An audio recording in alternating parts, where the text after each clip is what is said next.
Сайн байцгаана уу үзэгч сонсогч уншигч та бүхэндээ бэлтгэн хүргэдэг 100 асуулт нэвтрүүлгийн маань энэ удаагийн дугаараа эхлэхэд бэлэн болоод байна.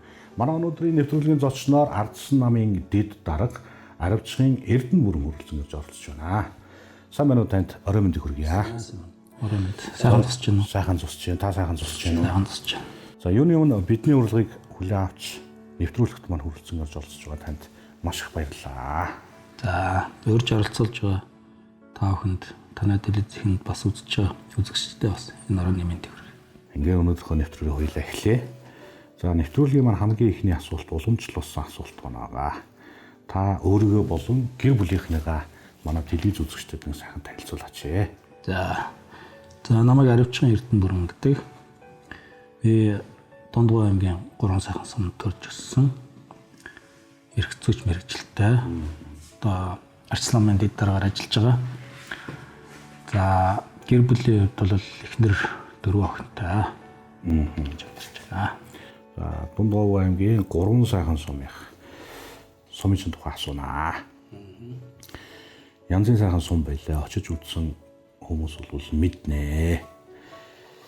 Тэгээ сумаараа хоёлаа эхлэе да тийм ээ. Яагаад энэ сумыг нэг арай өөр болгоё, айтайхан болгочих гэдэг санаа анх яаж төрсөн бэ тэнд? Бид нар ч одоо нэг улс төрж явж байгаа улсад яаж хүмүүсээс санал авах уу, хүмүүсийг татах уу гэдэг л одоо яаж нэг тойрогтой айтайхан харагдах уу? Ер нь бол яг улс төрч нь бол хүмүүсийн сэтгэл санааг татдаг одоо урлаг гэж хэлдэг тийм. Гэтэ яг бид нар чинь нөгөө тэрийг харуулах гад сүултээ одоо жүжиг бараг дуудуулах нь холгүй өдр явдаг. Байсараа тэр нь ч бас нэг хэсэлтэй явахгүй болоод тэр нь бүгдээр л юм хийх гал оролдол. За ялангуяа тэгээ төсвийн өрөнгөөр ажил хийгээл тэрийг өөрөө хийсэн юм шиг туу цаачлсан л бас таарсан шүү дээ. Тэгээд нөгөө иргэд өмнөөр нь давхиж орж өөртөө нь ажил төрлийг хийлгэхгүй би одоо хийж өгч जैन шүү гэдэг л одоо манай төрч гэсэн ерөнхийдөө нэг тиймэрхүү байдалтай яад. Тэгээд бас яг тэрний нэгэн адилаар 2007 онд Дундгой аймгийн сумдад дээр бас л сонгуулийн л одоо сонирхолтой нэр дэвших бодолтой явж байгаад тэгээд харамсалтай иргэдэнд таалж өгөхгүй шинжтэй. Энэ чи гишүүн байснахаа дараа байх нь шүү дээ. Та чи 2004 оны улсын хурлын гишүүн шүү. 2004 онд би Чингэлтэй дөрвөөс сонгогдсон шүү дээ. Тэгээд ер нь нэг таалагдах юм бол одоо нэг гэрэлтүүлэг хийчихье. Сумдууд ингээд харанхуй гэрэлгүй байна гэж бодоод тэгээд гадны бас хамт ажиллагааны газар ТК гээд байгууллагад хандаад баахан төсөл мөсөл бичиж жаад төсөл аваад тэгээд 5-6 сумн дээр гадна гэрэлтүүлэг хийж гисэн. Тэгээд мэдээж нөгөө таалагдах гэж байгаа хүн чинь бол иргэд мэргэдийг оролцохгүй ёстой л нөгөө өмнөөс чинь имиж нь хийжгээ гэж л очиж исэн. Бүх юм нь бол хотоос хүмүүсээ очиж жаад кабель болох ажлыг нь хүртэл хүмүүсээ очиж чад хийжсэн. Тэгээд тэнд хэсэг хугацааны дараа гой болгочоод бүх сумдууд гэрэлтэй боллоо. Тухайд бас дотроо би бол их гоё юм хийчлээ л гэж бодсон. Хүлээлгэж өгөх гээд хүмүүсийг цоглуулах гэж оролдоод цоглохгүйсэн байна. Юу хөөрхий. Сумд сайхан хийжээ. Сумд сайхан хийж би бол дотроо бол одоо гоё юм хийчихэд байна. Хамдаа нөгөө тууцаа ажиллах гэдэг. Тууцаа ажиллах гэдэг. Цэрийг харуулах гэдэг. Тэгээд концерт авч яваад хүмүүсийг цоглуулж яж нөгөө урлагийн тоглож байгаа юм байна тийм. Урлагийн тоглолттой болсон цуглддаг байл шүү дээ. Тэгж явж чад нэг юм арай хийж хүлээлгэж өгöd нөгөөдхөө. Иргэд чинь сумын төвхөн чинь тэр гэрлэж нэг тоож байгаа ч юм алах нөгөө урлагийн тоглолтыг л жол үзэж харж байгаа. Тэгэл явцсан. Тэгээ хэсэг эдэн сарын дараа бас ингээд дахиад нэг тойроход хүмүүсийн юу хандлага бол өөрчлөгдсөн байх бах. Үгээд нь одоо баярлалаа гоё болсон хэрэгтэй юм байна ч тийм нэг тийм юм хэлэх байх гэж одоо дахиад тойрохгүй. Тэгсэн чинь бол ихэнх нь унтраацсан байсан. За тэгээд сумын удирдлагуудтай уулзахлаар энэ чинь одоо төлбөрийн одоо өөрөө асаасан юм бол энийг одоо өөрөө төлөө. Энэ боцогцооны тооцоо байна шүү. Тооцоо. сард бараг 40-50 төгрөг гарах юм байна. Тэгээ асааснараа бараг өөрөө төл маягийн юм ярьцгаацсан суучихсан. Юу нөгөө баярлах. Гэрлүүд бол нэг 3-4 сарын дараа устсан. Устсан гэдэг байхгүй болсон. Хөөх. Ихэн одоо зөөгөөл кабель маблийн тасчихсан дөгөөд. Зарим нэг гэрийнхээ хашаанд чийгээл. Нөгөө 8 оны сонгуулийн нэр дэвшилтийн үеэрч тэр гэрлэний тухай ярьдаг нэг ч юм аа. Үлдийг ярихгүйсэн. Тэгэл ястай байсан юм шиг. Уг нь санаа нутгасаа дэвшиж гэдээсэн юм байна. Санаануудаа тэндэрлээд бас нэг санал ба. Одоо хүмүүст л таалагдах гэдэг үздэг шүү дээ. Тэр үеэс бол бодож эхэлсэн. Ер нь бол энэ бусад одоо зөвхөн тэр гэрэлтүүлэг биш. Ер нь энэ орон нутагт хийж байгаа ажлууд, орон нутгийн хөрөнгө оруулалттай, улсын төсвийн хөрөнгө оруулалттай энэ бүх ажлууд бол бид нар бол буруу явж байгаа юм байна. Энэ одоо өөрсдийн оролцуулахгүй өмнөөс нь хийж өгөх гээд тавьгаад байдаг бол асар их одоо буруу зам дээр явж байна. Тэгээд дээр нь тэнд байгаа хүмүүсийн тэр сэтгэлгээ, тэр хандж байгаа хандлага энэ бүгдийг бол өөрчилж ижиж энэ улс орн бол өөрчлөгдөх юм байна. Орон нутаг бол өөрчлөгдөх юм байна. гэж боддог болсон. За яагаад бид нар ер нь хөгжихгүй байгаа юм бэ? Өөрчлөгдөхгүй байгаа юм бэ? Одоо орчилсан нийгэм 90 оноос очоод 30-40 жил боллоо. Тэгээд бидэнд хамгийн том саад болж байгаа зүйл ялангуяа нөгөө хуучин нийгмээс үлдсэн тэр нэг сэтгэлгээний буруу одоо юу вэ? Би зүгээр байж төр хийж угаасаа ч нөгөө төрийн одоо ялангуяа энэ төр барьж байгаа улсууд бол бүгдээрээ өөрсдийн та нар зүгээр суучаа бид нар хийж өгье гэдэг. Тэр нь бас өлегтэй ч юм болохгүй ингээд бэлэнчлэг сэтгэлгээ гэдэг байна шүү дээ тийм ээ. Хуучны одоо тэр бэлэнчлэг сэтгэлгээ гэж ярьдаг гэсэн. Тэр юу болвол хэвээрээ байна. Энийг бид нар бол өөрчлөөгүй байна. Тэгээ өөрөөр хэл үндсэндээ 3-4 зүйл хамтаа нийлж хөдлөх, нийлэх, нэгдэх тэр зүйл бол маш муу. Тэр нь одоо нөгөө хуучин байсан тэр нэг хуучин ч одоо хувь хүний өмч гэж юм байхгүй байдаг. Дандаа бүх юм улсын өмч, нийтийн өмч. За тэрүүнд хүрэх юм бол ялтай, дургуултай гэдгээс шүү дээ. Тэрийг одоо хамгаална хуулиар өөр нүдний цөцгийн мэт тайлна гэж байна шүү дээ. Нийл хан дээр байдаг л шүү дээ. Одоо лоозонгуудын өөр мэдж байгаа тийм. Тэгээ тэр сэтгэлгээ өөрчлөгдөөгүй байгаа үед бол ямар ч хөрөнгө оруулалт, ямар ч хийж байгаа юмуд бол үр дүнтэй болохгүй байна. За тэгэхээр орон нутгийн энэ хөрөнгө оруулалт орон нутгад хөгжихгүй байгаа. Тэрнээсээ болоод Улаанбаатар руу бүгд нөгөө төрлөө. Тэгээ энэ Улаанбаатар ч ямар байдалд ороо. Тэгээ авта төвжрэл. Тэгээ орон нутаг бас эзүүрч байна. Гэгмчлэнгийн энэ бүх ажил бол ерөөсөө ийм л үндсэн шалтгаан нь юм байна гэж бодоод тэгээ мэдээж одоо хүмүүст яриад яваад байна. Яг ингээ бодиттой харуулахгүй бол манайхан ч бол бас заавалч ингэж барьж үзэх гэдэг. Бодиттой харуулсан нэг юм загвар гаргах юмсан. Тэгж харуулахгүй бол яриад ахын ч нэг одоо үр дүнтэй зүйл биш юм байна. Бүгдээрээ л ярьцгааж байна. Тэг хастаа ингээ хастаа тийм амлалтай л гэдэг. Яг одоо ингээ хийгээд байгаа хүмүүс ер нь хоороод байна. Гэж бодож явж байгаа тэгээд энэ сумын өөрийнхөө сум дээр энэ загварыг эхлүүлье гэдэг дараа. За ингээд хийх нь зөв юм байна гэж та бол хувьдаа бол ойлгосон юм байна. Хийх нь зөв юм байна гэт. За энэ ч одоо эхэлт л одоо нэлийн юм болно үстэй. Нөгөө сумынхаа 3 сайхан сумынхаа иргэдтэй уулзсан нөгөө хүмүүс одоо тархитологийг мунхруулна, сурталчлан, ухуулна, тэгжээс нөгөө хүмүүс ойлгоно. Ер нь хэр бэрхшээлтэй байсан бэ? Маш их бэрхшээлтэй. Би энэ 3 сарны ажил эхэлснээс хойш тэр 14-15 хоногдод дахиж энэ 3 сайханд ирэхгүй гэж 20 удаа буцсан байт. Нүүдэл ойлгохгүй. Тийм. Одоо би дахиад танаас хонд ирэхгүй л гэж аав. Тэгэл буцаад тавьсан. Тэгэл нэг 2-3 хоног тэгэл буцаад очиждаг. Би ч уулна хэр баргийн өмнөх уурлаад байдаг юм шилтэй бол. Тэгэхээр бас нэлээ хүндлээс юм шиг. За ярьсан уулзалтын хугацаа бол нэг 3 сар ярьсан. Хагасан сайн болгонд дахиж очиод уулзаад байдаг. Ойрхон хэмжээ багт тийм ээ. Тийм. Тэгэл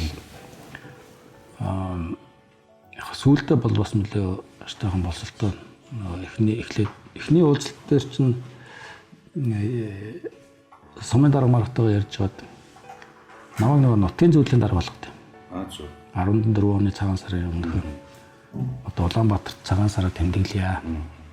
Нутгийн улсуудыг зөвлөлж та зохион байгуулаач. Тэгээд тэр нутгийн зөвлөлийн хурал дээр би анх ярьж эхэлсэн юм. Одоо энэ сумын төвийг хяналтаа. Шинэ сум метр гэдэг өөр загварууд бас гарцсан явж байна. Тэгэхээр хэдүүлээ ярьж байгаад энэ сумын төвийг гой болгохгүй бол манай сум их нүүж байна. Зарим гоо тунжидч ерөөс өмцөм нөө явцсан. Ийсэн даруулсан юм байдалтай боллоо. Тэгээ эхлээд шууд тэгж ярихлаар хүмүүст нэг бууж байгаа ч юм байхгүй. Манай сум ээж нэг дуугаа сайхан дуулж байгаа тэгэл яваад.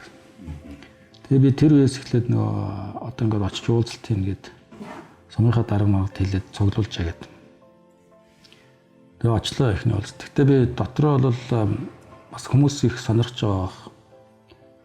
Сумаад хөгжүүлээ ихлээр өөрчлөе ихлээр хүмүүс их сонирх байх, ирэх байх гэж бодоод ер нь дотроо очихдоо бол одоо сумын манай тэр хууч дээр юултай соёлын төвдөд бол дүүрэн хүнтэй байх юм байна л гэж бодож нэлээ хайдны юмс зарж өгсөн. Өөр хэвлэл мэвлийн хүн дагуулад очсон. Зураглаач маруулаач гэдэг. Тэгээ очиод утсан чинь 3 хүн суужсэн. Тэгээ юу хэвлэл мэвлийн хүн нөгөө айгүй баг кино шиг юм хийх, нэвтрүүлэг шиг юм хийх гэж байгаа юм шиг юм утсан ч тэгээд байхгүй. Тэгээд сумын даргад энд яагаад цуглахгүй гэсэн чинь урлагийн үнэтэй хэрэггүй бол цуглахгүй шүү дээ. Юм сумын төв юм. Тэгээд тэр 3 үнэтэй гэж бол ярьж суужаад бодсон. Тэр 3 үний нэг нь бол тэгсэн. За энэ сум юм яах вэ?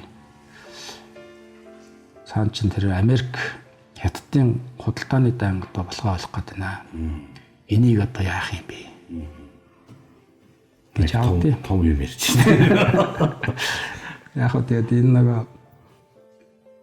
ямар нэгэн мөрөөдөл тэнд байхгүй бол хүмүүс өөрийнхөө тэр одоо олон сумаар явж үзлээ. Хөгжөөгүй тааруухан байгаа газрууд бол дандаа сум орны биш дэлхийн асуудал гэж ярьдаг. Би яагаад энийг жишээ болгож ярьдаг вэ гэхээр эхлээд тэр мөрөөдөл тэнд бол юу ч байхгүй байх гэсэн. Тэр сумаа өөрчлөе. Ямар нэгэн мөрөөдөл ингэж ийм болно гэж. Тийм байхгүй газар бол юм том ярьдаг. Өөрт нь огт хамаагүй гэж ярьж байгаа. Улсууд ч гэсэн адилхан шүү дээ. Аймагуд ч гэсэн гоё өөрснөө гоё болж байгаа. Айлаар бодоход л адилхан шүү дээ. Том ярьсан өөрт нь огт хамаагүй ярьсан айлууд байдаг шүү дээ. Амьдрал ах нь жоохон тиймэрхүү. Арчаатай айлууд чинь юм том ярих. Тэр хийж байгаа юм аа. Тэ яаж гоё болох уу? Яаж өшөө сайн сайхан явах уу гэж ярьдаг тэ. Яг тэрнтэй адилхан байдаг. Тийм яриа болсон. Тэгээд яг хуу дараа 7 хоног түрүү тэр нэг 10 хүн болгочод байжээ гэсэн.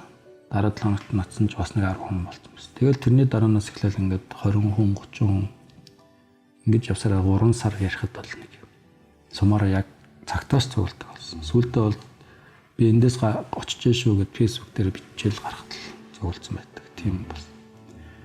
Тэгээ ингэж явсараа жаад бид нар одоо хүмүүс бүр яг одоо тэр үеэс эхлээд ер нь тийм том юм ярихаа болоод. Яаж нөгөө өөрчлөлгөө удамжаа яах вэ гэдээ ямар өнгөтэй байх вэ? Ямар хэмжээтэй байх вэ? Ямар загвараар хийх вэ гэдэг тийм модоо яаж тарих вэ? Ийм л юм ярьцгаад их ажил хэрэгж болцгоосон. Өөр зураг төсөл дээр нөгөө сумынхаа иргэдтэй бүр хамтраад хийх нь шүү дээ тий. Тэгээ нөгөө одоо манай сумдууд чинь ер нь их таруу байна. Тэгэхээр нөгөө тийм газар чинь ялангуяа дид үтсэн юм хийхлээр өндөр өртөгтэй болдог. Тийм учраас ингээд шахаад цэгцлээд шугам одоо гудамж тал юунуудаа ч гэсэн ингээд цэгцлэхгүй бол нөгөө шугам сүлжээ хийх тус хэцүү. Тэгээ тэгж ярьж ихсэн хашааныхаа загвар гаргасан төлөвлөсөн замуудаа яаж хийх вэ? Энийг яг нэг үрчлэн иргэдтэйгээ хамт суужаад ярьж зурж эхэлсэн. Нэг манайх юм гэж байгаа. Манайх жоохон хашаагаа сонгочих. Манайх энэ хашааны зар өндөр байгаа юм чинь багасгачих гэдэг юм. За манай энэ дундор зам явна энэ манайх тул ийшээ нүгэд очиж. Эндээс эхлээд бүх хүн бол маш идэвхтэй болж ирсэн. Одоо нөгөө Америкийн асуудал бол байхгүй болсон. Эцсийн дүндээ бас иргэдийн хамгийн бас их ойлгосон зүйл бол энэ бол зөвхөн бидний асуудал биш. Ирээдүйн хүүхдүүдийн өр хүүхдүүд маань хэрэгтэй асуудал юм байна.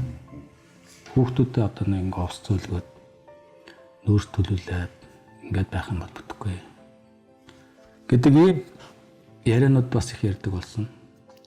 Тэрийг маш сайн ойлгосон. За ингээд төлөвлөлтөө хийгээд ажлын зураг мөргнүүдээ хийлгээд ингээд ихсэн чинь төсөв гарсан.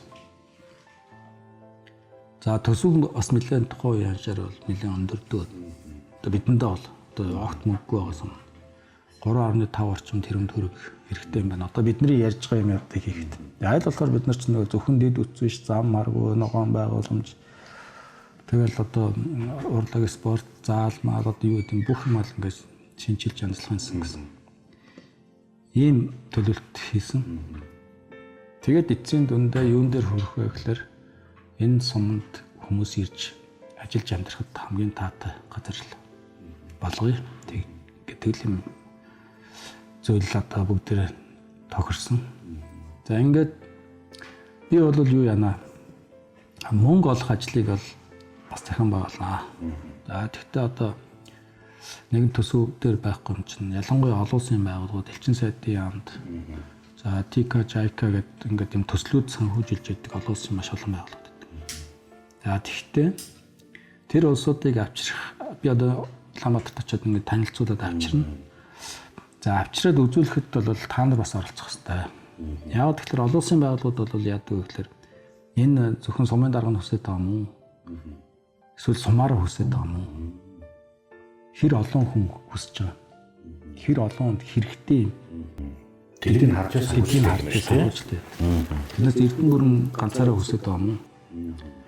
Тэгээд эргэх холбоо. Тэгээд энэ үнэхээр хүсэж байгаа юм уу? Одоо олон улсын байгууллагууд ч нэг арга яддаг ш. Юм хийх гээд очиход нь өөдөөс нь хувь нэгтгэх тийм юу гэдэг вэ? Манайд таашраа л та. Сайхан гараад. Тэгэхээр тийм бишээ. Энэ бол бид нар үнэхээр одоо нутаг орноор хүсэж байгаа биднэрт хэрэгтэй гэдгийг харуулах хэрэгтэй. Хэлбэрээр одоо тэр харуулах хэлбэрүүд нь ямар байх вэ гэхээр тэр улсуудыг ирэхээс эхлээл бүгдээрээ л одоо хамт байгаа шүү бид нар дэмжиж байгаа шүү гэдгийг харуулсан юмнууд байх хэрэгтэй. Тэгээд дагуулад очдог болсон дахиад хагассан санд одоо олон байгууллагынхаа цаг хугацаа тохирч байгаа л. Тэгээд тэрийг сумынхандаа бас хэлээд бид нар бол ийм учиртай улсууд ирэх гэж байгаа шүү.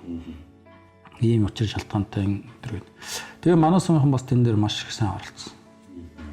Одоо гудамлаад гоё дээл уцаа өмсөд тусч байгаа шүү дээ тийм ээ. Цэцэг нь шадаг мадаг гарцсан. Зарим нь нөгөө мөнгө болох гэж байгаа дөрөвч мөвчээр хэртлэн байсан.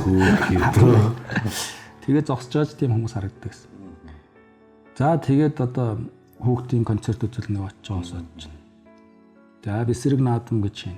Ижигхэн. Нэг хоноо хагалж байгаа. Тий. За тэгээд их газрын чулуунд очиад нэг сайхан ямаа боож хомдтолно. Суман дээр ч гэсэн сумаараа хөдлөл сүүлд нь хүмүүс ярьжсэн. Бид нар нөгөө айлуудаасаа эмэгтэйчүүд нь тавг саваа цуглуулад тэгээд нийлж байгаа хоолмолд хийдэг гэсэн. Тэгээ би ч бас тэр зовлонгийн бас ойлгохгүй хоолнд бэлтгэлгээд л таггаад байна. За ингээд ямар ч гэсэн нөгөө ирсэн хүмүүс бол ямар нэгэн байдлаар энэ бол үнэхээр энэ сумаараа өсөж байгаа юм байна. Нэст бол туслая гэдэг тийм сэтгэлтэй л буцдаг болсон. Давхар бол бас манай ялангуяа төсвийн байгууллага сургууль цэцэрлэг эмнэлгийнхэн таван газар дээр бол бас яаж мөнгө болдгийг мөнгө осгох тийм. За дээр нь манай залуучууд нийлээд эхэлсэн. Залуучууд нийлээд малчтайгаа холбогдоод уулзаад яриад ялангуяа нэг спорт зал байхгүй. Спорт зал соёлын төвөө ерөөсөө заавал хард суухаар өөрсдөө бас хийчих. Босгоод. Нөгөө нэг ингээд хандив өгсөн хүмүүс нөгөө өгсөн хандиваар нь бодиттой юм болоод тийм шүү дээ. Нүдэн дардах юм ээж хүсэж байгаа юмнууд нь хийгдээд байхлаар их урамтай байдаг. Яа сүултээ бол өөрснүүдээ уриалал бие бинийгээ дэмжиж мөнгө төгрөг нийлүүлдэг. Ялангуяа сүултээ бол малчид их оролцож гэсэн. Тэгээ ийм байдлаар мөнгөө босгох ажил маань явсан. Тэгээд үндсэндээ нөгөө мөнгөө олсон. Одоо манай сургуулийн захирлаас нь цэцэглэргээд одоо сая тэтгэврт гарсан маш сайн зохион байгуулагч бас эмэгтэй байсан. Ер нь бас л эмэгтэйчүүд бол их сайн уриалаад байгуулга хүмүүсээ их татаж оруулдаг. Тэгээ тэр багш маань бол сүүлдээ бүр амтанд нь орсон мөнгө босгох ажил юм.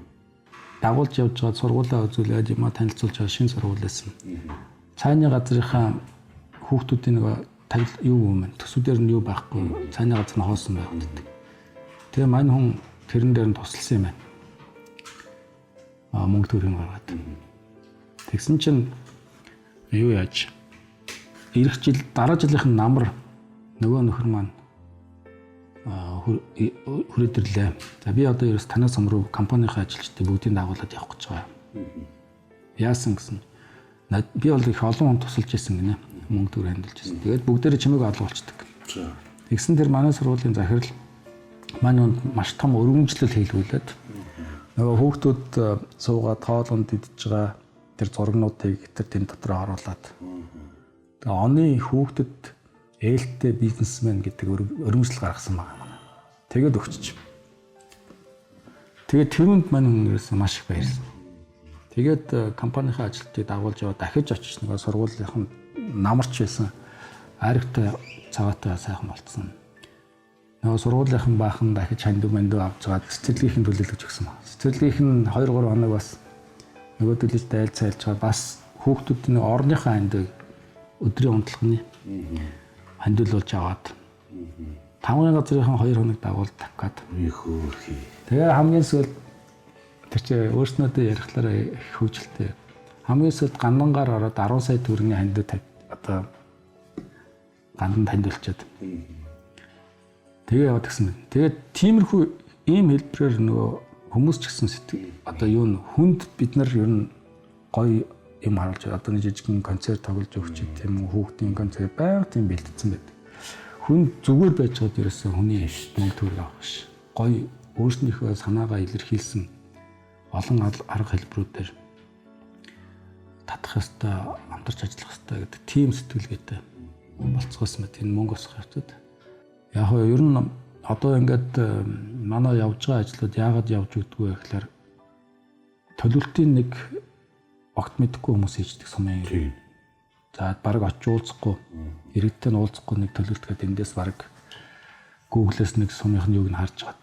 Нэг бахан зураг зураад хийгээд өгчт. За тэр нь хэдэн жил болж ирсний дараа нөгөө төлөвлөлт бас амьдралтай төлөвлөлт биш байдаг дандаа. За хэдэн жил болсны дараа нэг ажлын зураг гэдэг хэдэн төгрөг олдвол бас нэг өөр компани юу гэж бодож хийсэн тэрийг огт мэдэхгүй бас нэг компани хурж ирээд нэг зураг хийдэг. За тэр зураг хийгдсэний дараа хэдэн жилийн дараа нөгөө мөнгө нь тавигддаг. Төлөвлөлтөнд оролцоогүй тэр зураг хийгдэн огт оролцоогүй бас нэг өөр хүн хурж ирээд олон одоо ажил дээр би бас нөгөө өөрөө төрийн нарийн бичгнэр басан байна. Олон гацсан ажил дээр яг ийм шалтгаанаар гацсан байдаг. Тэр зураг нь болохгүй байна, төлөвлөлт нь болохгүй байна гэж хэлээд нөгөө ажилтнууд нь гацсан байдаг. Одоо нэг замын зураг хийсэн байлгүй ихт нөгөө нэг айлын хашаан дээр тулаал зогсчихдаг юм. Тэгэхээр ингэж нөгөө оролцож хамтарч төлөвлөлтөө хийгээд хамтарт мөнгөө босгоцсон улсууд бол гүйцэтгэгч компани очихлоор яг гүйцэтгэгч компанитай яг хамтарч байдаг. Зүгээр манай тэр нутгийнхан чинь гүйцэтгэгч компанийнхантай ах トゥ нар болцсон. Өөртөө туслаа. Тэр өөртөө туслаа. Шавын зураг. Нөгөө одоо тэр чинь ингээд гудамжин дондор шовм татж байна. Одоо олон газар Улаанбаатар ч гэсэн нэг юм гудамжин дондор шовм татгах үзээд байгаа. Тэнгүүт одоо айлд авахгүй. Та нар юу яаж иг? Мөнгө авахгүй юм чинь гэрт оруулж иг. Оруулах юм бол гэр дотор тэр сантайгийн юм хүмүүс хийж иг. Тийм. Ингээд тусдаа тийм ба тийм шиг шаш хотод бол өдөө бас зарим сондооч тийм байна одоо. Тэгэхээр Тэгтэл манай сумынхан бол яасан бэ гэхээр юун техник төлбөр яаж татаж өөрснөө оруулах вэ? Хонь маань өгөөд, өхөр мал өгөөд хин төрүүлж арга татуулах гэдэг шүү дээ тий. Тэгээд одоо нөгөө гүйцэтгэгч компанийнхантай маш сайхан харьцаад өдөр нэг цай маягийн уулгаад тэр энэ ажлын босоо гарч явах янз бүрийн арга тэгэл болчихж байгаа. Тэгэхээр ингэж энэ бол өөрөө нөгөө хамтарч нийсний өөртөө оролцсны үр дүн гарч ирж байна. Тэгээ ийм байдлаар ажлууд явсан. Хашаага тэр дорн бүгдээр буулгацгаас нураасан. Одоо эн чинь ингэж нөгөө яриаггүй бол хинж болохгүй. За нэг нь буулгал бөө хэрүүл болно тийм. Яах гэж байгаа, ийх гэж байгаа. Надад дахиад хашаа арах мөнгө байхгүй. Тэгээд энэ дэд үтсийн ажил, замын ажил тэр бол маш хурдан хугацаанд явсан. Ямар нэгэн хэл хам байхгүй. Угаасаа их удаа ярьсан бол. Тэгээ гацаах хүн байвал нөгөө сумаараа яриад их гоё мөрөөдөлтөй болсон ба тэрийг хэн нэг нь гацаах гэж оролдвол бүгдээрээ тал талаас нь ярьцгаагаад хилцгээгээд ууралцгаагаад тийм болдог. Тэгэхээр нэг дээрээс хүн зохион байгуулах биш өөрснөө ярих нь маш чухал. Энэ нь бол манай өдөө нутагт бол хүмүүс дарга зэрэгээс айхгүй шүү дээ. Юунаас айдаг вэ гэхээр амтан муу илэх вэ гэдэг байна. Амтан гэдэг одоо нэг хав ойрынхан тий. Тэрнээс хор байна. Тэрнээс л санаа зовдөг. Ганц санаа зовдөг зүйл нь бол тийм шүү дээ. Энэс одоо сумын дарга хурж ирээд тэг тийм байхгүй. Тэгээд ийм байдлаар явсан зүгээр бидний бас хамгийн их хөлс хүчээ урсгасан ногоон байгууламж. Бусад ажлаа явах бид нар өөрсдөө ажилтаа нүүх мөх уухах өдрөл асуудал болцсон. Тэгээд нэг мэрэгжлийн авчирд ажилласан чинь танад бол юм зүлэг мүлэг орохгүй яг л хөрс чинь бол тэгш биш юм байна. Шавар хөрсөн. Гэсэн юм ирсэн. Тэгээд гоё их мөрөөдсөн зураг төслөө хийгээд ингээд ийм гоё болно гэж бодсон осооч яг л тэрийг хийх гэж үзчихдэг юм байна л да. 100 км-с хөрс зөөс нөхөр сумын төв тэр чигт нь хөрсжүүлэх гэдэг.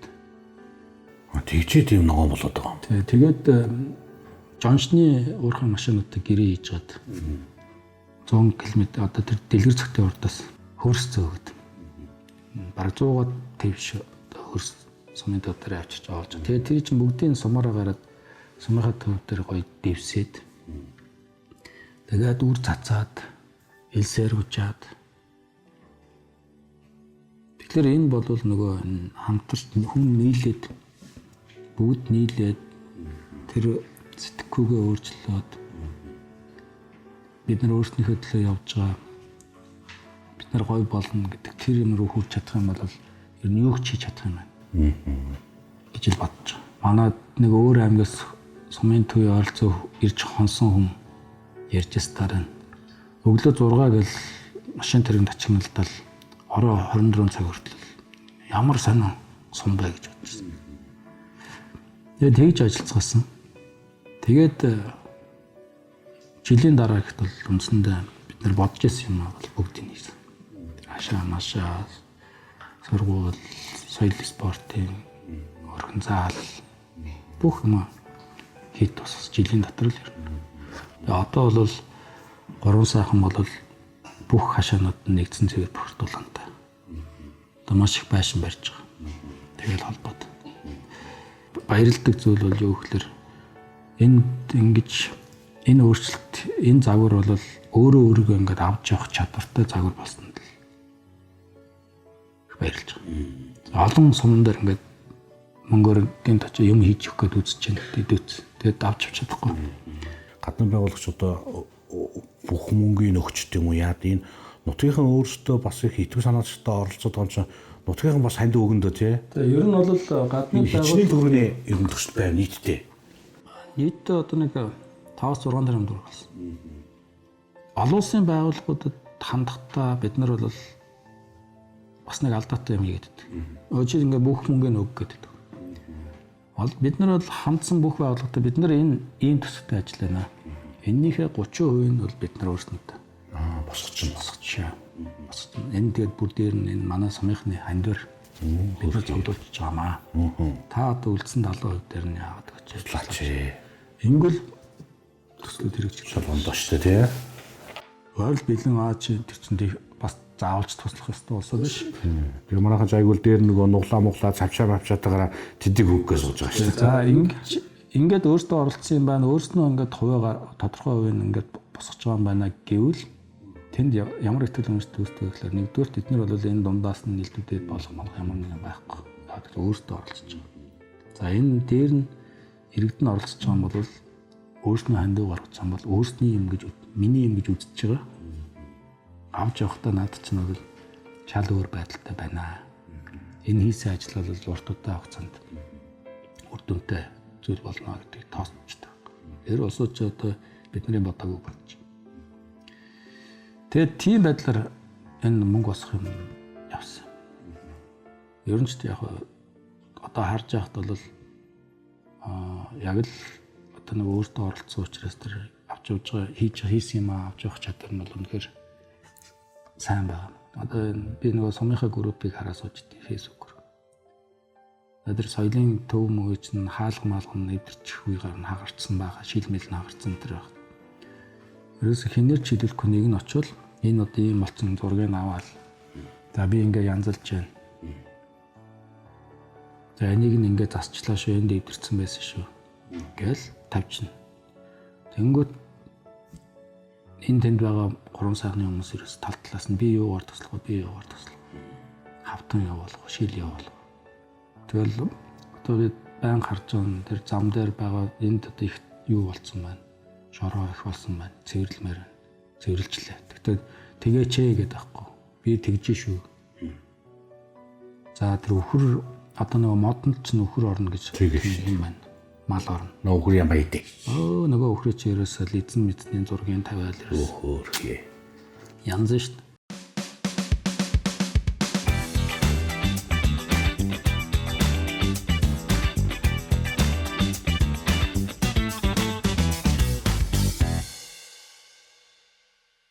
За бахархууштай маш сайхан ажил болсон.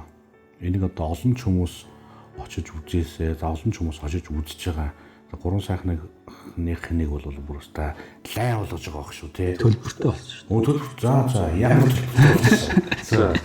Нэг хүн үзэх 100,000 төгрөг. За. Тэгэхээр ингээд тайлбарлуулаад бүхэн дөрөв үзэх юм уу? Тий. Хоол ундтайгаа хөтөлбөртэй. Болж шүү дээ тий. Энэ бас юунаас болсон бэ гэхээр эхлээд тэр 10 ер нь бол яг нэг 17 оноос хүмүүс их сонирхож очиж үздэг болсон. Батлын тэнд хүн амтнаас сонсож. Бид нар бол би бол ерөөсөө нэгч зарлж байгаагүй, нэгч ярьж байгаагүй, юм хийж яана гэж ярьдаг байсан. Ямар сайндаа засгийн нөгөө төрийн нэрийн бичмээр байсан юм чи. Засгийн газрын хурал дээр алтууйг сайд тэгжсэн. Энэ Эрдэнэ бүрэн гэдэг нөхөр нь царай маран ингээд борлоод чи 70 эрг мэргээр яваад байна уу юу гэдэг чинь. Муу 70 эргтэй мантай тийм. Тэнд л үз тараад байгаа шүү дээ. Цалиг шаруутай мод цод нэдэр. Тэгээд 17 оноос хүмүүс сонирхоод ирдэг болоод манай сумын ч эхлээд аягүй дуртай. Тийм шүү дээ. Хийсэн араалаад одоо яриад. Тэгэл нэг хэсэг тэгдэг гэсэн чинь сүүлдээ нэг л тийм асууж эхэлдэг гэсэн. Энэ одоо ирж байгаа улсууд ер нь хэрэг байна уу? Гэл нэмэлээ дурамчхан болж эхэллээ.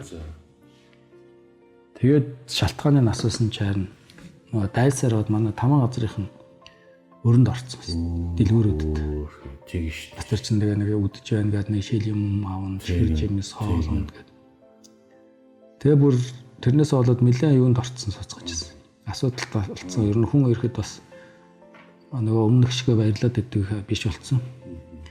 Тэгээд тэрнээс хойш 17 оноос хойш ер нь яг нэг хүн 100,000 төгрөгийн төсөвтэй байвал гоё үзүүлж харуулад хоолунд идүүлээд их газрын чулуугаар оруулаад ингээд буцааж болох юм байна гэд.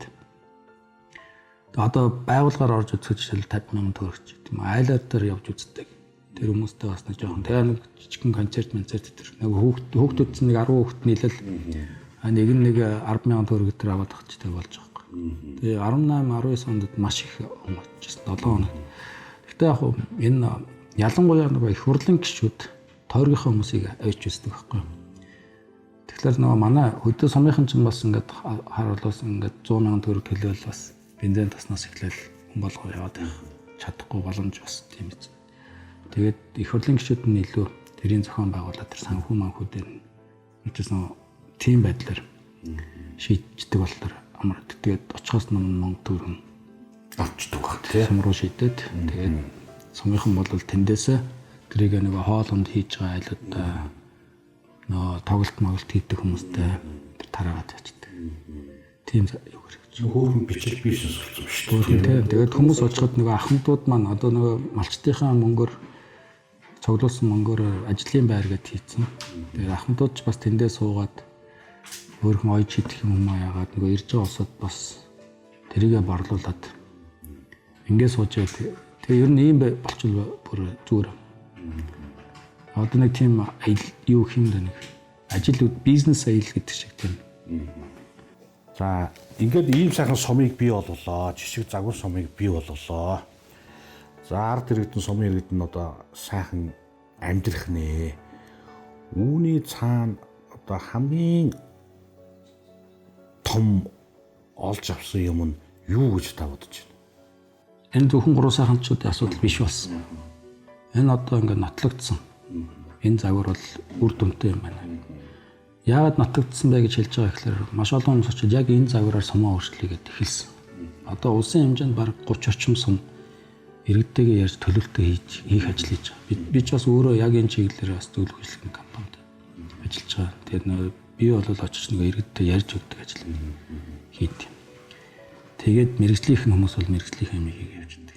Тэгэхээр энэ загвараар хийгээд үр дүнтэй болох юм байна гэд өөр сумдуудад ч гэсэн харагдаж байгаа. Одоо жишээл Баянгөр аймгийн Үлзий сумн дээр яг ийм загвараар нөө яг аймагт уртлын сум биш тий. Яахан гэдэг тий. Дэд үст холбогдоод тэдний иргэд ч гэсэн маш их идэвхтэй сайн ажиллаж байгаа. За Арангай, Эрдэнэ мандал, их тамир зэрэг олон сумдууд дээр явж байна. За манай дундууд Луус дээр бас хэрэгжээд эхэлсэн. Энэ жил одоо дэд үстсэн дараг дуусчих шиг. Дэд үстийн ажил.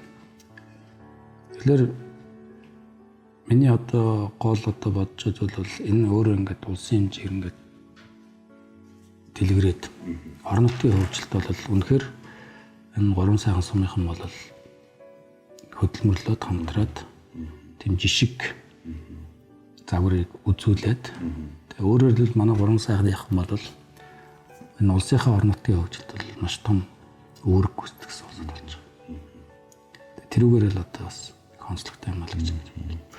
Уг нь чинь сумтаасаа дайжаад байгаа шүү дээ.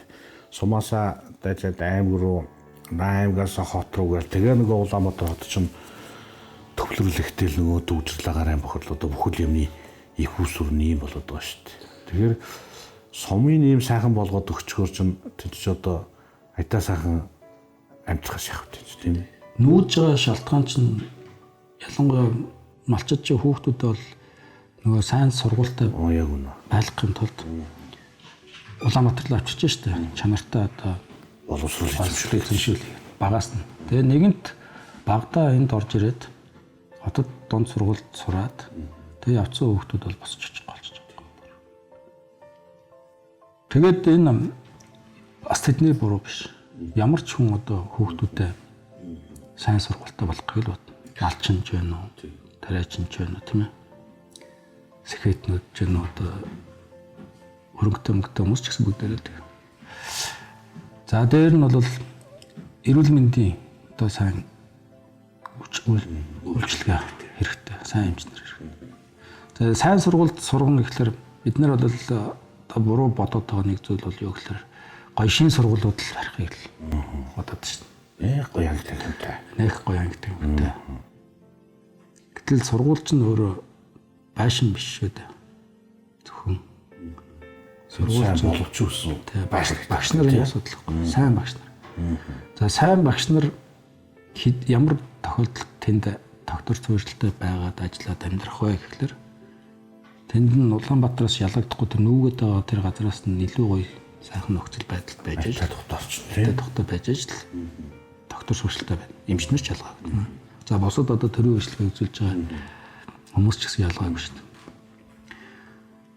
Тэгээд энэ 3 сайхан сум 14 онд бидний энэ ажлыг эхэлж хаад 180 хүүхэдтэйсэн.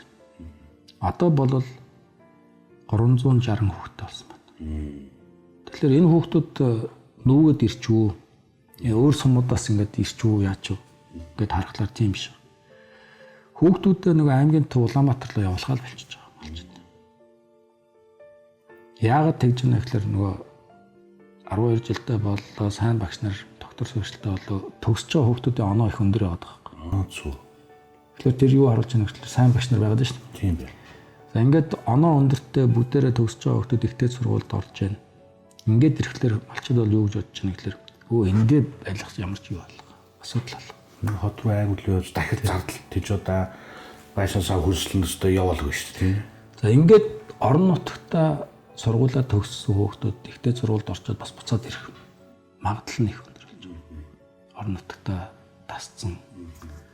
Би энэ сум багад нь ингээд Улаанбаатар руу авчираад сургуульд оруулчихлаа.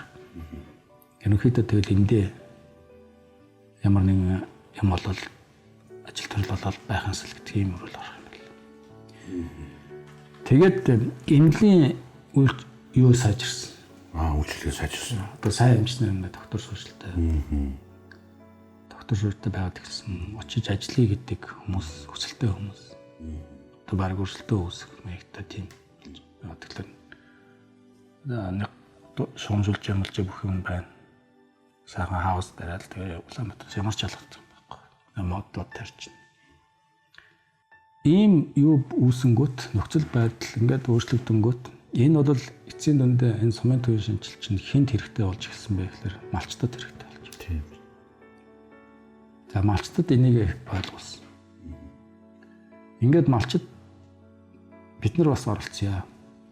Мөнгө төгрөгөөр туслая гэд ихэлсэн. Тэгээд бас эхлээд эхний үедээ бас жоохон зохион байгуулалтгүй зарим нь өндөр дүнтэй тоо өтрөөлөл ингээд эхлэхээр зохион байгуулалтанд оролцоод за ер нь яг бүх малчид заавал ингэх шаардлага байхгүй боломжтой 1000-аас дээш малтай өрхөд 1000-ийн сан гэж байгуулчих. Тэгээд тэр сандаа жилдээ 1 сая төгрөг хийждэг болёо. Ингээд 17 оноос эхлээд тэгээд 3-4 жил ингээд асуулт хийж гинэ тий. Цагт сайхан байсан. Тэр мөнгө хийх юм бол хин ч шахахгүй бүр. Хөөрхий. Бүр тэд нар чинь хин сүулт хий. Өөзөө. гэдэг болсон. Хий хоцорж ийн тий. Тэгээд бид нөгөө мянгад малчтай Улаанбаатарт нэг жилдээ нэг цуглуулад сүүлдээ тэндээ ирэх аягүй дуртай болцгоосон гэр бүлээ дагуулад гой гонгон уцаа өмсөд баяр ёслолын байдалд. Тэгээд ирэх онд одоо ийм ажил хийя. Энэ жилийнхээ одоо цуглуулсан мөнгөөр Тэд цугулчлаа. бид чинь 100 мянгад малчинтай байсан. 17 8 онд. Yani 100 сая төгрөг тас гэлз ноолуур боломжтой үедээ хийчээрэй гэхэлэр нэг ноолуур ирлэх хэрэгтэй. Хийчихдээ. Ямар ч одоо тийм шахаж шаардуулах юм байхгүй. Гол нь энийг зохион байгуулж байгаа улсууд бол бид нөгөө тэр хийсэн мөнгөөр нь яг бодиттой гэрэлтүүлэг байт юм одоо ажлын байр гэдэг байшин барьсан байгаа. Тэр мэрэндээ хийгээд ингээд мөнгө тайлангаа массан. Тавьчихдаг. Тавиад ингээд авах юм бол энд маш их урамтай. Нөгөө хийж байгаа ажлаа хүртэл 90 бэлгэнд байж таад. За энэ жил хийдүүлээ нэгдүгээр хийн гэж. Энийг хий, тэрийг хий. Юу нөгөө төсөв мөсөв хүлээж харах хэдийг тавиулах мавиулахгүй нэрээ. Яг гоо тэгээд энэ нэг юу нь бол 14 оноос хойш манай сумд бол улсын төсвөөс нэг төгрөгийн хөрөнгө оруулалт хийхгүй байна. Үгүй шүү дээ танаас чи баяа чи. Та нар өөрснөө зөв зохион байгуулчихдаг юм чи. Чи тэгэл уус хараад авахгүйгээр энэ загвар сумыг хийх гэж одоо олон ч судалгаа ер нь та хийсэн байгаа бах. Монгол улсын 3 сая иргэний тал нь Улаанбаатарт хотод амьдарч байна, тал нь хөдөө амьдарч байна л гэж нэг ийм үдүүн баргийн тоог бол бид сонсож байгаа шүү дээ. Яг энэ сумдад ер нь хичнээн хүн амьдарч байна. Сумын төвд дээр 270 мянга орчим хүн амьдарч байна. За. Тэгээд малчтын тоо бол 700 гаруй мянга байна шүү. Энэ чинь бол энэ сумын өвчнөд энэ сумын төв одоо бас нэг хүмүүс их буруу зүйл боддог.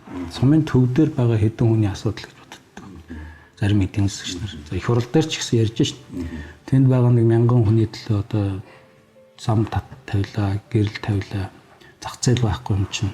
Тэгээ суманд 1000 хүний судалтай соёлын төв барьлаа. Зах зээл байхгүй тэнд бизнес хөгжихгүй гэж үздэг. бизнес хөгжихгүй нь ерөөсөө хамаагүй. Би бас эхлээд тийм бас бодол байсан. Ер нь сумын төвд одоо ингээд. Тэгээ эн чи явсаар гоод энэ сумын төвийнхний асуудал биш. Энэ өөрөө малчтын асуудал. Хамгийн малчд хамгийн эхлээд үйлчлэгээ авдаг. Одоо хүүхдээс сургадаг, эмнэлэгт нь үзүүлдэг тий. Бусад одоо бүх үйлчлэгнүүд авч идэг юм газар. Хэрэг заяа энэ сумын төвд ингээд үлгэн салган явж чад одоо ингээд үлгэн салган явсараа зарим их зардалтай газар гэдэг юм орж байгаа. Энэ ингээд байхгүй бол малчд бол аймгийн төв хот бараадах зүгээр аргагүй болж байна. Чинь одоо байн 300 км давхиж аймгийн төв дээр ирж эмнэлэгт үзүүлээд байна гэдэг чинь хэцүү асуудал. Бүгдээрээ хот руу аймгийн төв дээр төвлөрч эхэлнэ. Малчд мал маллах бэлчээрийн мал аж ахуй гэж байхгүй бол. Ингээд үндсэндээ тэр газар нутаг бол ерөнхийдөө эзэнгөр. Тийм л юм болох юм байна. Тэгээ би энэ сумын төвийн хөгжлийн асуудлаар ерөөсөө хөдлөхгүй байгаад бас их гайхаад.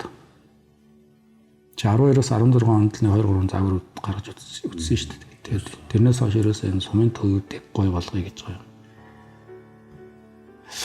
Ерөөсөө гарч ирэхгүй байгаа. Тэгээ энэ бол үндсэндээ энэ бэлчээрийн мал аж ахуйг нь байхгүй болгоё. Эзгүүдүүлээ, эзэнгүү болгоё гэдэг юм явж байгаа юм болоо гэж байна. Айгуул уул уурхай явхад одоо саад бэрхшээл байхгүй болгохоор болгочих гэж ийм бодлого байт юм болоо. Гэж л бод. Заримдаа тэгж бодогдох үе зөндөө. Сумын нөгөө төвийнхөө нээлтэнд нөгөө олон улсын байгууллага нөгөө элчин сайдын яам авд одоо бүгдийг нөрж байгаа л та зад нээлт хийв. Нээлтмэлт тэр хийдвэ шүү дээ. Тууз мууз тэр ажиллаж үзээгүй. Ямар нэгэн өмнөдийнхөө нээлтмэлт гэж хийж үзээгөө зүгээр жорлонгоо устгах өдөр гэж нэг хийчихсэн. За. Нөгөө төвийн юунуудаа эхэлж холбоод тэгээ нэг давхад татсан чинь бүгдээрээ байгууллагуудын жорлонгууд гадаад жорлонгууд тэр. Тэгээ зарим нь ер нь яг тасцсан тэндээ одоо бизнестэй 50 мянга татаа сууж явах амар байдгийн ч их шиг. Тийм ярьцгаацсан нөгөө хийсэн хөрөнгө оруулаад хийсэн жорлон морлонго ашиглах нь их бага гэтэр сууцгааж ирсэн. Тэгээд одоо жорлонгоо устгах өдөр би зарлж байна гэд бүх байгууллагуудын одоо сумын төв дээр байдаг нэг жорлонгуудын хүн жорлонгуудын бүгдийг төрүүлээд булаад тэгээд орхисон хэдэн сарын дараа бол нөгөө юундаа дасаад одоо ерөөсө хурдан гэрээ ийм болохгүй бид нар нэг ажил дээр энэ дассан тий. Тэгэхээр хүн чинь бол яг нэг өдөр ингээл гинт өөрчлөгчдөг юм л л. Тэгэл одоо ямар юм ажиллаж байна гэхээр одоо хэрүүл бол ерөөсөө маш тийм дээшээ гарцсан хэрүүл ярьж байгаа. Улаан муу анч гэдэг юм. Ус тасарлаач гэдэг юм. Тийм хэрүүлээд. Бохрын шугам яалаа хийлаач гэдэг юм тийм. Тийм л юм ярьдаг болцгооч гоё. Тэгээд одоо бол юу болж байна гэхээр хэрэг одоо ингээд 3-4 жил одоо ингээд 19 онд хамгийн сүүлийн ашиг болсон. Одоо айлуудыг тухайлбал одоо буцаад хүн жорлонтой нүүрстөл гэх юм бол тэрийг ол зөвшөөрч чадахгүй юм. Тийм. Тэгээ сая манайх чинь жил 100 жил болох. Хэдэн 7 сарын сүүл оруулах. 7 сарын 28-ээс нар болох. Тэгээд наадмын талбай барья гэсэн юм байна. Сумын бодлого. За. Тэгсэн хүмүүс эсрэг үцээд 2-3 хоногийн юуны төлөө тэр талбай малбай орцноос цэвэрлэх байгууламж одоо шинжилээ. Мундаг юм аа. Тэгэхээр энэ бол нөгөө хандлагын өөрчлөлт. Тийм. Манай сумын тэр одоо ордог мордог тийм хаалгам үүд тийм юм ерөөсөй байхгүй шин. Юунд анхаарч байгаа модоо өшөө сайн тарья. Цаашаа төлөвлөлтөө яаж явах болох вэ? Ажлын байрны асуу. Манайх ч нөгөө салхитын мөнгөний ордонд ажилладаг шүү дээ. Тийм. Ер нь бол манай 3 сайхан болол Монгол улсын мөнгө эдлэлийн үйлдвэрлэлийн төв болох боломжтой гэсэн. Монгол улс жилдээ 5 тонн цагаан мөнгө хятадаас авдаг. Тэрүүгээр нь 300 орчим аж ахуйн нэгж хүмүүс мөнгө эдэл хийдэг. Одоо мөнгө аягнаас эхлэв. Тэр улсууд ч нь бол ингээд Улаанбаатар битүү ингээд гэр ороолоор ихэнх нь байдаг шүү дээ. Мөнгө эдэл. үйлдвэрлэж чинь. Салхитын мөнгөний ордоос гаргаж байгаа баяжмлын 1% нь 5 тэрийг одоо боловсруулаад хайлуулад явах юм бол 1% нь 5 тонн цагаан мөнгө болж байгаа. Монгол улсын жилийн хэрэгт. За энэ нөгөө 300 аж ахуй нэгж чинь тийш аваачаад мөнгө эдлээ тэндээ хийчихээ. Тэнд гоё орчин байна. Зам харгуй нь одоо ингээд очлоо. Гэхэд бол хүмүүс дуртай байх. Яагаад энэ мөнгө үнэт эдлийнхэн тэгж нийлээд тустай байх дуртай байх вэ гэхээр энэ мөнгө эдл үнэт эдлийн үйлдвэрлэлийн чинь химийн бодис хэрэгэлдэг байхгүй одоо өнгөлгөө мөнгө. Одоо бид нар бол ингээд нүдэн ханиал чимээгүүл явцгаа. Ингээд нийлүүлээд тусгай зориултын цэвэрлэгтэй нэгдсэн нүгээр хийгээд өгчих юм бол тэр мөнгө эдл хийж байгаа хүмүүс ч 50 амгалан. Тийм байна. Байгаль тий. Одоо юу ч Улаанбаатарын доор юу болж байгааг мэддэггүй тэр бас. Би өөрөө бас нэг хэсэг үнэт эдлийн үйлдвэр ажиллаж байсан. Туркутанд. Тэгээ сайн мэддэг байхгүй. Тэгээд тэр холбооныхын дуулзаад явдаг. Энэгээр тэгж чадах юм бол бид нар бол өстой маш баяртай очоод. Тэгээд тэр юу юм байна? Уурхайн одоо бол гаргаж байгаа мөнгө тэрийн жижигхэн одоо бас суулгуул дээр хийгээд ингээд хийгээд. Тэгээд үнэт эдлийн үйлдвэрлэлийн төв болгох юм болж байна. Тэгээд дээр нь мал аж ахуй тэгээд нэг газрын чулуугаар төшгөлсөн аялал жуулчлал гэдэг багтаа манайс малтай харсан. Ямар ч асуудалгүй болох. Тэгээд битүү модон донд амьдрах боломжтой юм байна. Мод одоо тарж сурцаа чинь дуртай болж байна. Одоо мод тарайгүй, ашаанда мод тарайгүй айл юм байхгүй. За 3 сайхан сумдаа төрж өсөөд тэндээ сургууль соёлын боловсруулалтаа 10 жилээ төгсөөд хот руу одоо оюутан болол ирсэн байлгүй дээ. Хаана их сургууль ямар оюутан болов? 3 сард 8 дугаар ингээд төгсөөд тэр нөгөө тэр үчиг нөгөө аймгийн төв аймаг руу явж 10 жилээ төгссөн байсан тийм. 10 жилээ 92 онд төгсөөд тэгээд Монгол Улсын их сургуулийн хуулийн ангид тэр үчиг нөгөө конкурс гэдэг тэгж явж байгаа. Тэгээ орсон. 92 оноос 93 онд 1 жил сурчаад дахиад шалгалт өгөөд нөгөө онц сайн сурсан хүүхдүүдээс шалгалт авч гадагшаа явуулж эхэлсэн. Тэр Япон, Турк, барууны орнуудад. Тэгээ Турк руу чиглэлээр яваад тэнцээд бараг 6-7 жил сурсан. Тийм ээ сургууль. Танаас сумынхан танд их за сайн юм шиг байгаа юм аа. Гэтэ би үнэн худлаа яг таны өөрийн жаанаас нэг тааралтаар асууна гэж бодож байлаа. За тэр нь юу гэхээр 20 оны сонгуул. 20 оны сонгуул танаа намын дарга Эрдэнэ дарга байсан шүү дээ. Тэр сонгуулийн тэр жил чинь намынхаа нэр дэвшигч нэг 100 сая төгрөгийн босго тавиад дэнчин 50 гээд за энэ 100 сая авах юм бол танарт сонгуул дэвших одоо эрхий чинь олгоно гэдэг юм байгаа. Тэгээд хүмүүс мөнгө төргөө өгчээсэн шүү дээ. Тэгсэн чинь танаа сумынхан 3 сайхныхан бүгдээрээ нийлээд 100 сая бүрдүүлээд Эрдэнэ даргатаа уулзаад өгсөн гэж ярьдаг юм билээ. Энэ үнэн юм болов уу? Зарим олон хүмүүсийн тэр үйл ажиллагааг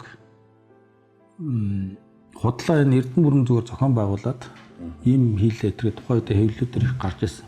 Тэрнээс тийм юм гэж юу байх вэ? Тэгээ бид нарт бол их хол сонсох тийм юм гэж юу байх вэ гэмээр сонсогдож байна. Ер нь бол ингээ улс төр хөгжсөн систем нь суудсан өндөр хөгжилтэй орнууд бол яадаг вэ гэхээр нэр дэвшигч нь сонгогчтой очиж мөнгө тараадаг сонгуул байдаг. Сонгогчт нь нэр дэвшигчтэй хандив өгөөд мөнгөний босгож өгөөд ингээд явдаг. Тэгээд бүх юм нийл тод байдаг. За ингэж чадах юм бол сонгогчт нь нөгөө нэр дэвшигчтэй контролж чаддаг, одоо хямд чаддаг, үг хэлж чаддаг. Чи юм хийж чадахгүй байна гэж хэлж чаддаг. Ингээч тэгээч гэж хэлж чаддаг. Гэтэл одоо манад бол ямар юм яваад байна гэхээр очиод мөнгө тараагаа сандын хөдөлтөд авчиж байгаа учраас тэр хүний эмийг л авч ийн гэсэн үг шүү дээ. Хөдөлтөд. Би бол юм чи хөдөлтөд авцсан. Замлаач. Тэгээ би одоо өөрийнхөө дураар яас очихгүй ч гэсэн.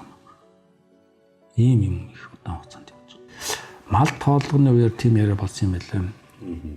Малын нөгөө тооноор явж исэн улсуудаас малчид асууад Эрдэнэ бүрэн дэвших гэж байгаа юу болж байгаа нэ гэж асуугаад нам нь 100 саяын дэнчин нэгж байгаа гэсэн чинь жилдээ дандаа 100 сая төгрөг цуглуулад сумынхаа юмд хийдэг гэсэн усууч Тэгвэл энэ жилийнхээ 100 сая Эрдэнэбүргийн Дэнчингийн төлчий гэсэн. Тэгээ надад хэлсэн. Манай малчид ингэж байна. Яах юм бэ гэд. Тэгээ би бол дотроо дургүй байсан бол энэ нөгөө системийг зөв чиглэл рүү явуулахад маш том дохио өгч байгаа хэрэг. Бид нэр дэвшигчнэр нь сонгогчдынхаа мөнгөөр сонгуулаа хийдэг болчих юм бол тэгэл бүх юм болно. Тэхийн тулд нөгөө сонгогчдоо татахын тэр тим хандив авах хэмжээнд татахын тулд бүх нэр дэвшигчнэр тойрогдор үнэхээр одоо чин сэтгэлээс ажиллана. Чин сэтгэлээс өөрчилж чадаад юм хийж чадах юм бол манай сонгогч нарт тэр миний мөнгийг зөвлөлөд өгчнө гэдэг ийм систем ийм ерөөл явах хэрэгтэй чиглэл рүү.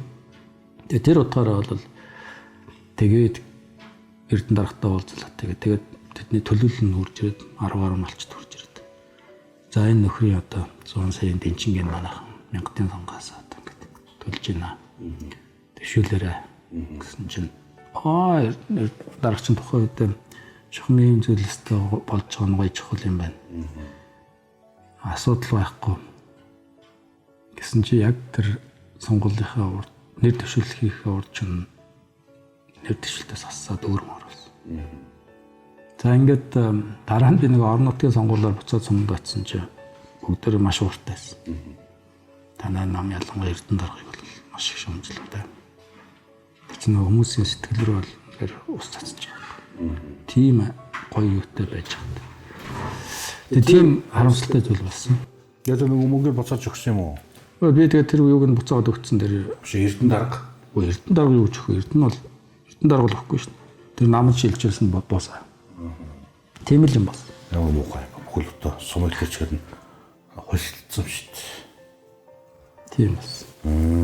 За ямар ч гэсэн таны өөрөө чи амнаас сонссон гэсэн. За тийм нэг үйл явдал бол болохын хувьд бол болсон байт юм байна. Яг хөө гэхдээ цаашдаа бол ийм болоосоо л гэж боддог. Сонгогчд нь нэр дэвшижээ дэмждэг. 2004 онд улсын хурлын гишүүн болж байхдаа та чинь 29 настай. Тухайн үеийн хамгийн залуу гишүүн үү гэж явж байсан байна тий. Ер нь энэ манай гишүүдээс хамгийн залуух нь ер нь рекорд нь бол баяр цогтод шүү дээ. Хэдтэй 25 таад. Тэгээд дараа нь сайхан бэлэг 27 таа. 27 таа. За 2004 онд гишүүн байсан. За ингээ 29 настай гишүүн болжээ. Улсын хурл суугаад тэгэл алга болсон шүү да тий. Тэгсэн. Хаашаа алга болчихов? 2008 онд нэр дэвшээгөө Америк явсан. Нэг жил 9-өөс 11 он хүртэл байгаль орчны яамны сайдын зөвлөхөр ажилласан. Тухайн үед ганц их сайд юм тийм үү.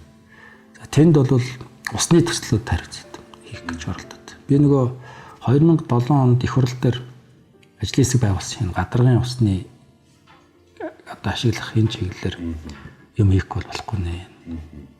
Одоо уул орхоо гэж гүний ус ч нь бол болох дуусах нэ. Ийм учраас орхон говь энэ ялангуяа миний одоо гол одоо хөөцөлжсэн төсөл бол тэр орхон говь л да. Тэгээд энэ чиглэлээр хамгийн одоо их туршлагатай газар чинь Турк гэдэг байхгүй. Турк бүр тусдаа яам байд. Яг энэ усныхаа асуудал шиг. Туркийн бүх хотод бол одоо гадаргын ус ашигладаг. Унданда. Одоо энэ том хотууд чинь бүгдээрээ борооны ус тосол сангуудад өргөн тэгээд зарлана. Бороо орохгүй ингээд удаад ирэхлээр за одоо нэг усныхаа ашиглалтыг багасгаа. Хэмнэрээ. Одоо зөвхөн юунд хийж амаа аваарай. Ягаад гэвэл нөө усан сангийн чинь түшин бууд дуушилчлаа. Болохоо байлаа шүү. Усанд орохоо болоорой. Гэж. За тэгээд хуртай болоод эхлэхлээр за одоо хэвийн болсон. Асуудал байхгүй. Тэгээ гүний ус ашигладаг байхгүй. Ер нь бол гүний усыг ашиглана гэдэг бол баг алт ашиглаж байгаа таа. Манай Улаанбаатарчууд ч юм бол одоо тансагчд гүний ус ашиглана. Бүгдээр одоо гүний бүх газар гүний ус ашиглаж байна. Тэгээ энэ чиглэлээр тэр 7 оноос эхлээд Туркуудтай ялангуяа очиж уулзч гişүүдийг дагуулад яваад ажлын хэсгээ би ахалж ирсэн. Тэгээд тэр байгаль орчны яамн дээр орхон голын орхон говь төслийг төсөл. хариуцаад ажил хэрэг болгоч санаатай. Сайдын зөвлөхөр ажиллаа. Зөвхөн энэ асуудлаа л хариуцдаг. Өөр юмд оролцдог. Ийм байсан. Тэгээд нөгөө Туркийн тэр хариуцсан сайд мэддэг тэр бүгдийг авчирчихсан.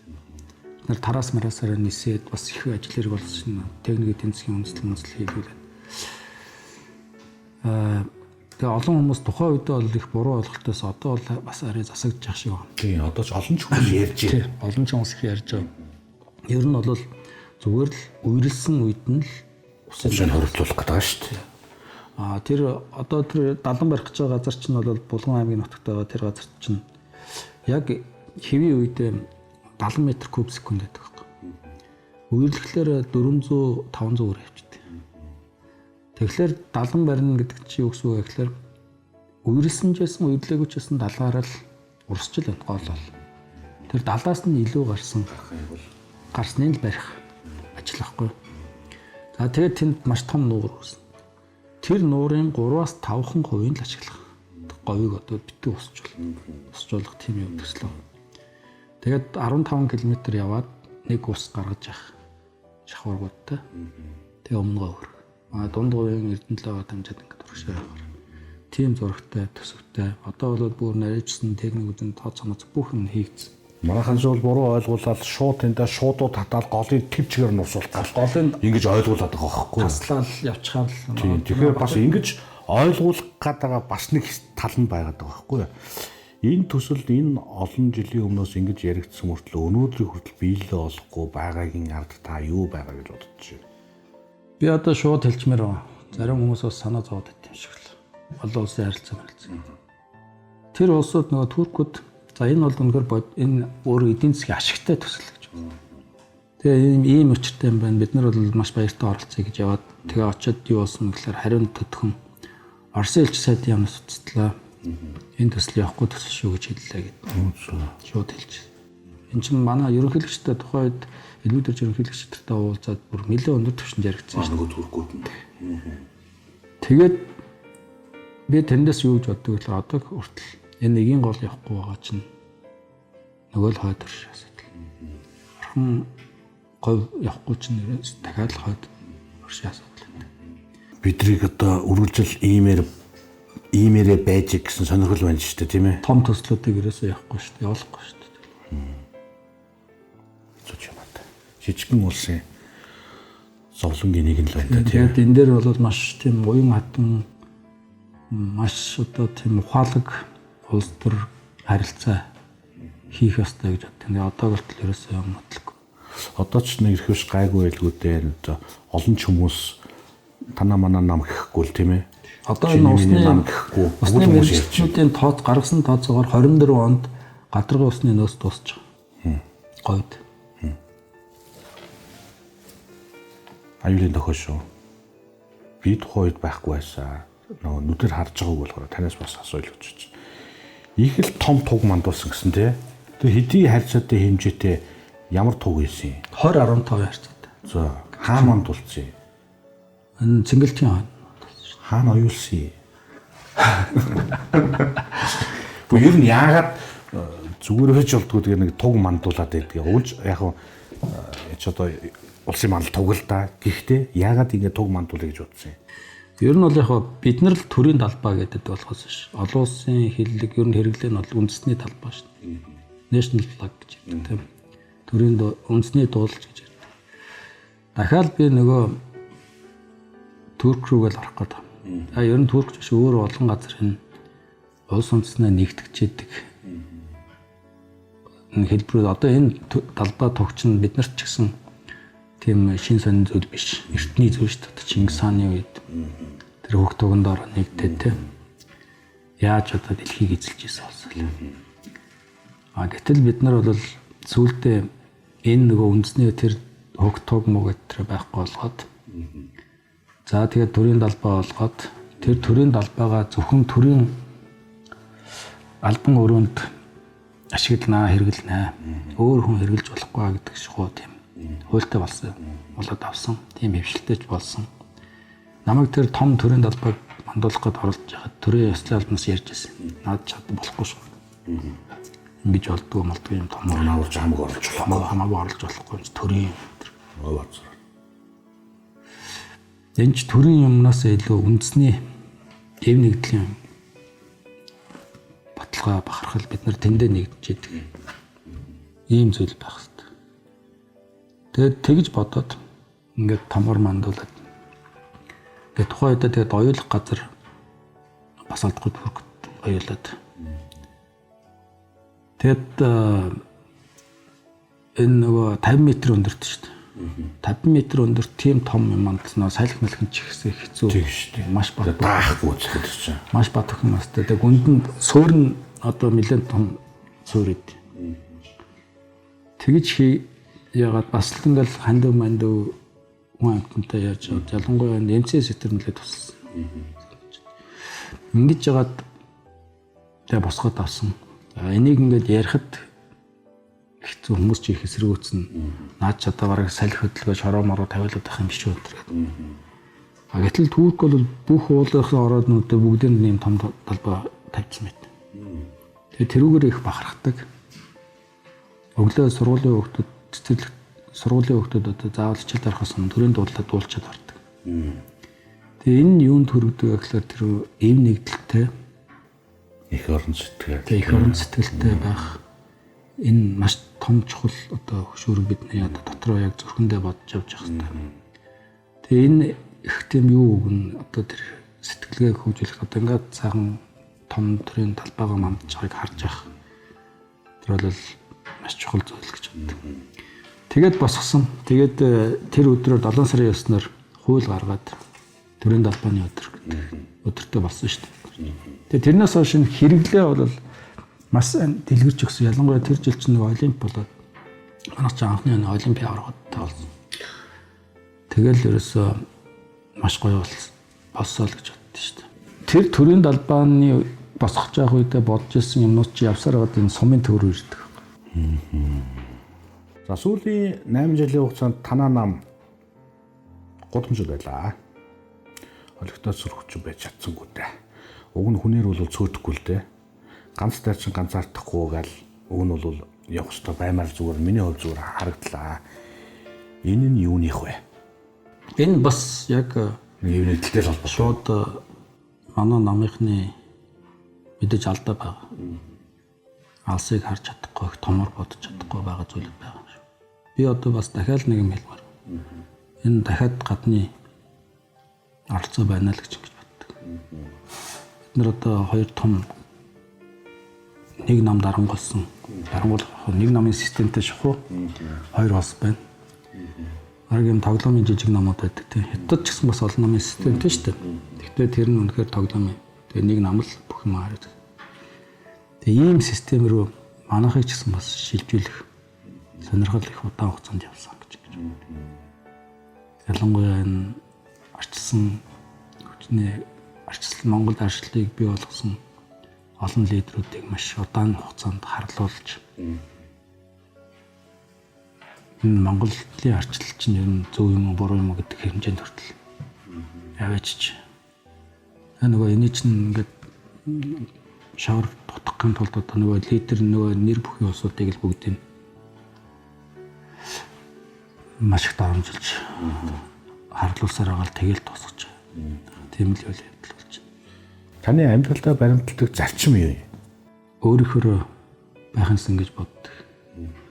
Тэгээ хамгийн одоо ганц айдаг юм бол хүний итгэлийг алдахгүй байна. Одоо миний аав ээжээс надад үлдээсэн өв гэх юм одоо. Тэр бол хүний итгэлийг битгий алдна. Ганцхан тэр зүйл. Энэ чи хүний итгэлийг алдаад эхлүүл тэгээд ямарч байхгүй татал. Манай аав чинь бас яг юм зарчимд тэгээд хүнтэй найзлахлаар их удаан насаараа ингэж найзалдаг. Тийм үс. Одоо найзрыг харж байгаа. Манай ээж ч гэсэн ингэдэг. Энэ учраас тэр одоо гол барьж явж байгаа юм бол нэг юм хэлсэн бол яаж игээд ингэ таар талтна. Өөртөө ямар ч охиролтой байсан хамаагүй тийм. Мартна гарах тийм ээ. Тийм л юм. Саяд нэвтрүүлгийн урилга хүлээ авч нэвтрүүлэгт маань хүрэлцэн гэж оролцож загвар одоо жишг сумынхаа талаар дэлгэнгүй ярьсан танд маш их баярлалаа. Цаашдаа зөндөө олон ийм загвар сумдыг бий болгохын төлөө зарчимтай тууштай тэмцээрээ яваараа гэж хүсэн эргэж байна. За их баярлалаа. Зуун асуулт нэвтрүүлгийн маань энэ удаагийн дугаар инхүү өндөрлөж байна. Манай өнөөдрийн нэвтрүүлгийн зочноор Ардсан намын дэд дарга Аравчгын Эрдэнэ бүрэн хүрэлцэн ирж орслоо.